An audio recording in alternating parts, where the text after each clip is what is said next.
Hello all and welcome to A Geek's Garage.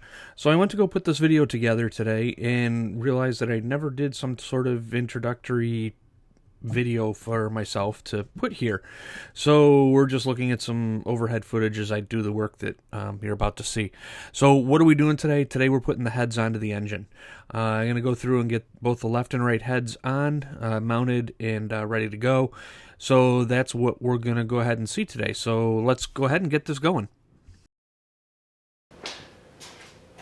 Just thought of something. Now that I'm about to start going through and reassembling the heads, and I'll make some comments about this at the end of the video more specifically, but just a reminder, I'm not a professional mechanic. I don't know what I'm doing.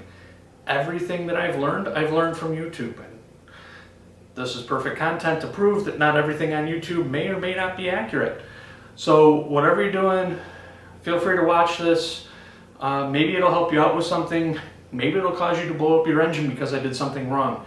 Keep that in mind as you watch these videos. With that, let's get on to the reassembly.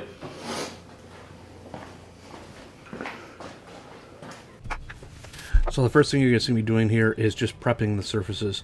I'm going through and making sure that everything's clean on both the block as well as in a minute or two you'll see me do the same thing on the heads on the bottom. And that's really just going through and using engine cleaner, brake cleaner to go through and make sure that all the oils, all the dust, dirt, anything like that that's accumulated on there is completely cleaned off before we go ahead and put this together.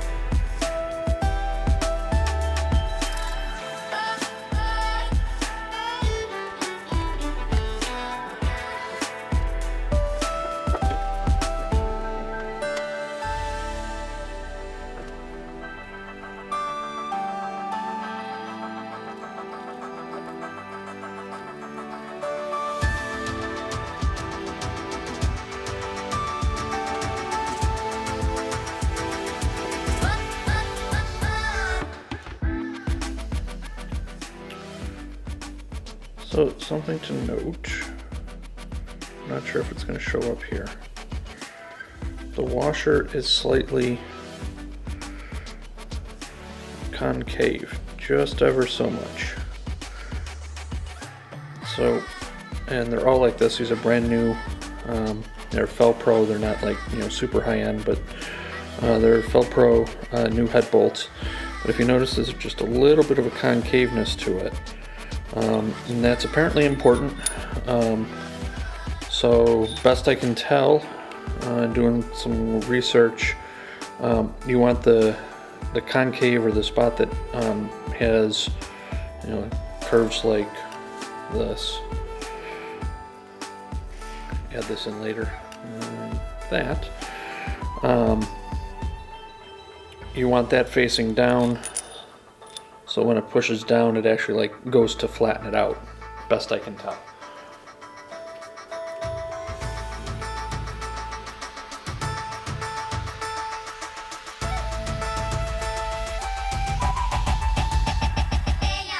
With the bolts all properly lubed up and dropped in the hole, all that's really required now is just to go through and torque everything down to spec. Make sure that you're following the instructions in the service manual as far as what order you're supposed to torque these things down in. There's a very specific order you need to use or follow, so make sure that you do that, otherwise you can do damage to the heads.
With the front head on, it's time to get the rear one on. Get this part bolted up and bolted on and done.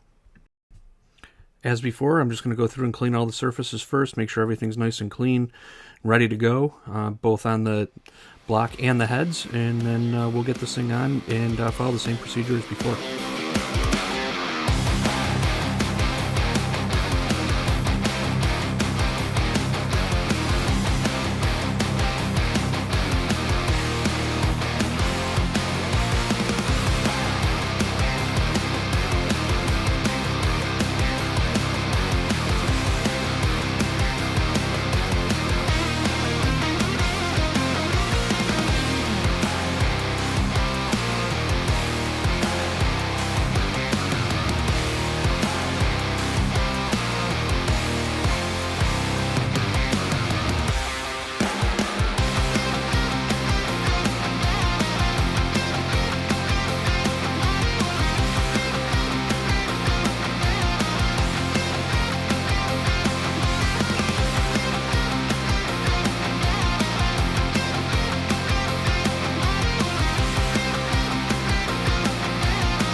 So I almost forgot to torque one piece down, and that's the knock sensor. The knock sensor goes in between the heads, and it would have been very hard to get to once I started to assemble more things. And what I found that worked really well was an O2 sensor socket. It got right over the wire and the connection, and I was able to easily torque the piece down. Okay, so there we go. One more step down. The heads are on the engine now. Everything's torqued down to spec. If you were paying attention, there is a specific bolt pattern you're supposed to do them in on each side. It's in the shop manual as far as exactly how to go, or you can watch what I did. I made sure that I was following that bolt pattern very specifically. So with that, I think that's all I'm going to be doing today. Next up is going to be putting in the camshafts and getting all that locked down. Luckily, I took much better notes on the order of the camshafts, because that could have been a real problem. So that'll probably be in the next video.